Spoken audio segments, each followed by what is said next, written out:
again with taking what we do in the morning and taking it live on YouTube. Nope, it's not available on Facebook. Nope, you can't watch it on anything but YouTube or our in-house conference call line. So give me a quick text on Free Conference Call HD to make sure you can hear me. And if you're watching live or sometime later on YouTube, drop a comment, say hi, and make sure that you subscribe to the channel. Good morning and welcome into Wednesday. The first 15 minutes of today's training is going to be broadcast live so that other people can hear and see what we do 255 days out of the year. The second half of what we do daily, our self-accountability, calling out the numbers, keeping track of where we stand on our production, and the agent interview of the day will remain exclusively only available on Free Conference Call HD. So fear not, what you say and what you report won't be broadcast across all of the internet for all of forever. But if you want to hear, you want to participate, you want to call out your numbers, and you want to hear from whoever wrote the most the day before, you'll have to reach out to me to get that contact information. But before we get into today's training, which is part 2 of the musts that you must do in this business, I want to give you a quick reminder.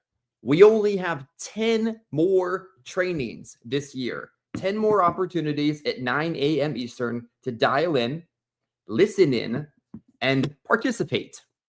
Before you know it, it is going to be December 24th, Christmas Eve. Before you know it, Christmas will be here, the year will be over, and all of a sudden, it'll be January again. Slow down.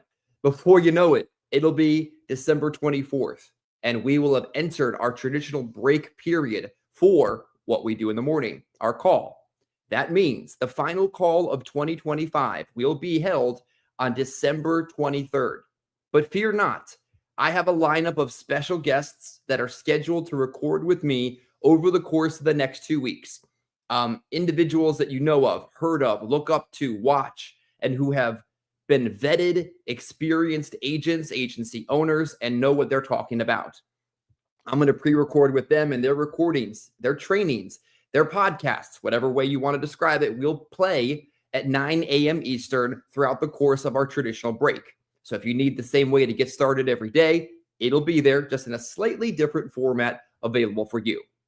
Now, let's get into part 2 of the things that you must do in our business. Well, not really, though. You don't have to do anything. You're 1099. You're self-employed. You operate in an independent insurance agency where you choose to take part in as much or as little as you choose. You know, the more we do together, the bigger we get. But, let's make that perfectly clear. There's nothing you have to do. But these musts will help you get what you want out of the business.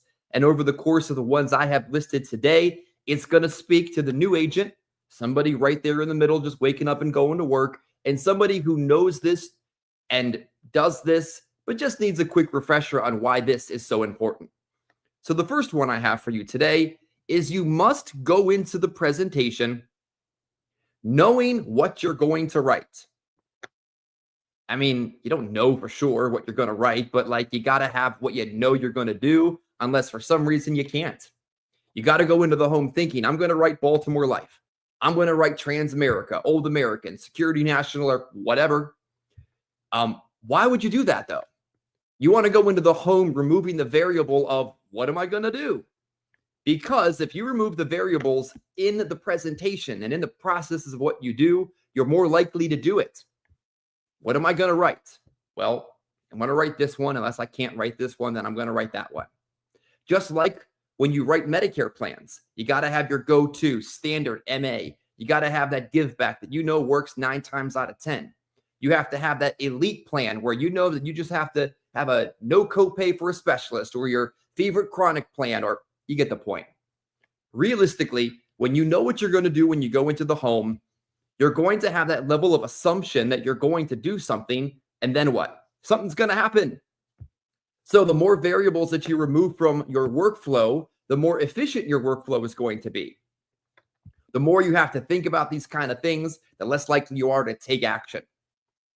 Also, when it comes to life sales, you know this, we preach this and we practice this. If this is the first time you've heard it, this is why. The more you keep your carrier portfolio ultra focused, the less likely you are to be chasing chargebacks and just simply don't know what to do. I am not saying don't try out new things. I'm not saying become dependent on a single product, but become laser focused on that core collection of companies and you're going to be more effective. We just took a $12,000 roll up on Baltimore Life. Hey, it happens. But that roll up will resolve itself in just a couple of weeks because we have an ultra focused approach to our carrier distribution. Next, you must, and you know this, and if you don't, you need to ingrain it in your head, pre-qualify the person you're sitting with so that you can say it's not just a person, but now it's a prospect. How do I pre-qualify somebody? Does this person have a source of income? Do they have a bank account, a direct express card? Or are they a plastic payer and they're not going to pay for what I sell them anyway? Are they on Medicare? Do they have Part A? Do they have Part B? Are they on Medicaid? Are these the kind of people that when I speak to at the end of my conversation, they can say yes to something that I have? Are all the people that need to be here, as in, sons, daughters, wives, husbands, or is it a smoke screen? Like you got to figure out if everybody's there, because there is no bigger mistake than you're going to make than to spend 30 plus minutes with somebody who can't buy what you're selling. It doesn't work. It's a waste of time. It's demotivating. It keeps you from getting in front of someone who needs what you have. All of those things are so critically important in making sure that you must do this, or otherwise you're just not going to be nearly as productive. Next, you must identify and name in life sales the beneficiary. If you were to have insurance, Ms. Johnson, who would it be for? If you didn't have insurance and you died last night, what would that look like for Sally? Well, that seems to be the reason why I'm here. That would make sense as to why you filled this out, why we're talking. Let's fix this, right? In Medicare, you have to have a working idea in those first couple minutes, what they got going on, what problems might be available, and what solutions you might have for that situation. Next, you must mind your time. I mean, you don't have to. You could spend forever with somebody, and that wouldn't make a whole lot of sense. But the appointment shouldn't be taking forever. Somewhere around 30 to 45 minutes. Complicated cases or husbands and wives might push the 60-minute mark, but you can't take forever. Why is that? Well, the experienced agent, if they take forever, is probably going to extract something out of the home just because they're good at what they do. But the longer you take, the lower quality that business is going to become, and maybe you should have just left anyway. And a new agent or somebody struggling or somewhere in the middle that spends forever with somebody is just simply wasting their time. You should know that you should be in and out or on and off the phone in around 60 minutes. And if it's taking longer than that, you either need more people to see, less things to say. Let's figure out why that is. Next, you must attach other products or other people to the initial sale. It's called an attachment rate, I do believe. And once you've reached competency in life sales and you know what you're doing and you could do it from sleep and all those things are under control, you got to be able to start attaching other products to that sale. Why? It improves your persistency by over 40%. It attaches another product and it makes sure that you don't become single concept focused or dependent. The things you can attach could include grandkids, accidents, Medicare, dental, I don't care, but attach something to that sale so it's concrete. Second, when you attach something else there, you give yourself some other reason to be there. Say they disenroll from Medicare, but they're still a life client. You can still call them. Whatever it is, make sure that once you've developed competency, not even mastery, you're attaching other things, referrals, annuities. You know what the list is. I don't need to repeat it. Next on the list is you must accept, no matter how good, how bad, or somewhere in between you are, it's just a numbers game. It's statistically a result of how much you've invested, how much time that you put in, and the expected results that will come from it. You have to accept as well that in the process of it being a learning curve or a numbers game, it's also a learning curve. Every new territory, lead type, lead vendor, sales method, field or phone, whatever you're doing, the product you're selling, you're going to take at least 100 of that thing before you have any grasp on what you're doing. That's okay. But are you willing to go through it? Most people aren't willing to add Medicare to their life sales because they don't want to go through the learning curve all over again. They may not realize it, but that's the truth. Most people don't want to give it time to get into something different because of how long it takes to learn it. Next, you must accept, as I was kind of saying before already, that this takes time. Whatever you're doing in your business, whatever that growth aspect is, it takes patience and it takes persistence. Maybe you're digging your way out of a hole of chargebacks. Maybe you're making sure that the Medicare plans you wrote stick and you keep writing them. Maybe you're just trying to write enough business to pay the bills. It takes time, patience, and persistence. Giving up, getting lazy, or putting it off isn't going to solve it. Going somewhere else and chasing another IMO isn't going to resolve it, because most of the issues that we face are you issues. Trust me, I have plenty of me issues.